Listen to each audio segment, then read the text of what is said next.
আমার এখানে যারা সুপ্রিম কোর্টের আইনজীবী আছেন, একজন লোক দাঁড়িয়ে বলুন তো 5ই আগস্টের ঘটনার আগের যে কোনো মামলার ব্যাপারে আপনি আদালতে গেলে আদালত কি আপনার আগাম জামিন শুনছে? আদালত কি আপনাকে আগাম জামিন দিচ্ছেন? একজন লোক যদি বলতে পারেন যে দিচ্ছে, তাহলে বলবো যে আদালতে এখানে আমাদের ন্যায় বিচার আছে। আর যদি বলতে না পারেন, তাহলে কোথায় আদালতের ন্যায় বিচার? আমি দুটো আগাম জামিন নিয়ে গেছিলাম একটা কোর্টে, সেই কোর্টে তখন উনি বললেন এটা 5ই আগস্টের ঘটনা, আমি শুনবো না। যে আপনার উপরে যদি আমি ক্ষোভ হয়, আপনার রায় যদি আমার পছন্দ না হয়, তাহলে আপনাকে ধরে হাত করা পড়ে জেলখানায় প্রধান বিচারপতিকে আপনি হাজির করে দিবেন। একজন প্রধান বিচারপতিকে যখন এই রায় পছন্দ হোক বা না হোক, তাকে যখন গ্রেপ্তার করা হলো ড্যামরার কেসে, সে তো হত্যা করতে যায় নাই।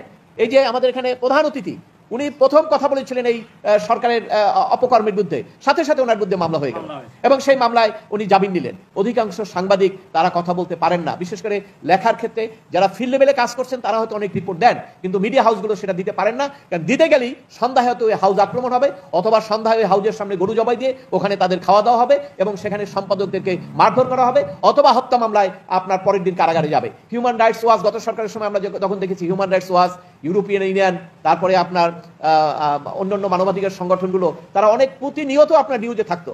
আজকে এই বিবৃতি দিয়েছে এখানে মানবাধিকার লঙ্ঘন, এখানে মানবাধিকার লঙ্ঘন। ওই আজকে যে মানবাধিকার লঙ্ঘন হচ্ছে আপনারা তো দেখতে পাচ্ছেন নিশ্চয়ই। যদিও প্রিন্ট এবং ইলেকট্রিক মিডিয়া তারা মব সন্ত্রাসের কারণে তাদের হাউসগুলো ভয়ের কারণে সব তথ্য তারা দিতে পারে না, তবে সোশ্যাল মিডিয়ায় সমস্ত তথ্য আপনি পাবেন কোথায় কি হচ্ছে। অতএব আমরা এখন সোশ্যাল মিডিয়ার উপরে বেশি নির্ভরশীল তথ্য পাওয়ার জন্য, এবং সেই তথ্য পাওয়ার মাধ্যমে আমরা যেটা দেখছি যে আজকে মানবাধিকার বিভিন্ন জায়গায় বিভিন্ন রকম লঙ্ঘন হচ্ছে, এবং কেউ কেউ সরকারের থেকে বলার চেষ্টা করছেন যে এইটি একটা মব সন্ত্রাস না, এটা একটা বিক্ষোভ, এটা একটা ক্ষোভ।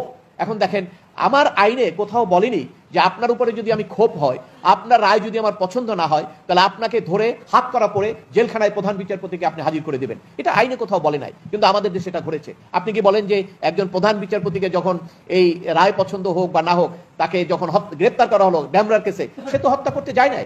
এই যে আমাদের এখানে প্রধান অতিথি, উনি প্রথম কথা বলেছিলেন এই সরকারের অপকর্মের বিরুদ্ধে, সাথে সাথে ওনার বিরুদ্ধে মামলা হয়ে গেল এবং সেই মামলায় উনি জামিন নিলেন। তো সেখানে আজকে দেখেন এই ওনার সাহস ছিল দেখে কথা বলেছেন, এবং আমরাও কথা বলছি, কিন্তু অধিকাংশ মানুষ, অধিকাংশ সাংবাদিক তারা কথা বলতে পারেন না, বিশেষ করে লেখার ক্ষেত্রে যারা ফিল্ড লেভেলে কাজ করছেন তারা হয়তো অনেক রিপোর্ট দেন, কিন্তু মিডিয়া হাউসগুলো সেটা দিতে পারেন না। কারণ দিতে গেলেই সন্ধ্যায় হয়তো ওই হাউস আক্রমণ হবে, অথবা সন্ধ্যায় ওই হাউসের সামনে গরু জবাই দিয়ে ওখানে তাদের খাওয়া দাওয়া হবে এবং সেখানে সম্পাদকদেরকে মারধর করা হবে, অথবা হত্যা মামলায় আপনার পরের দিন কারাগারে যাবে। এই হলো পরিস্থিতি।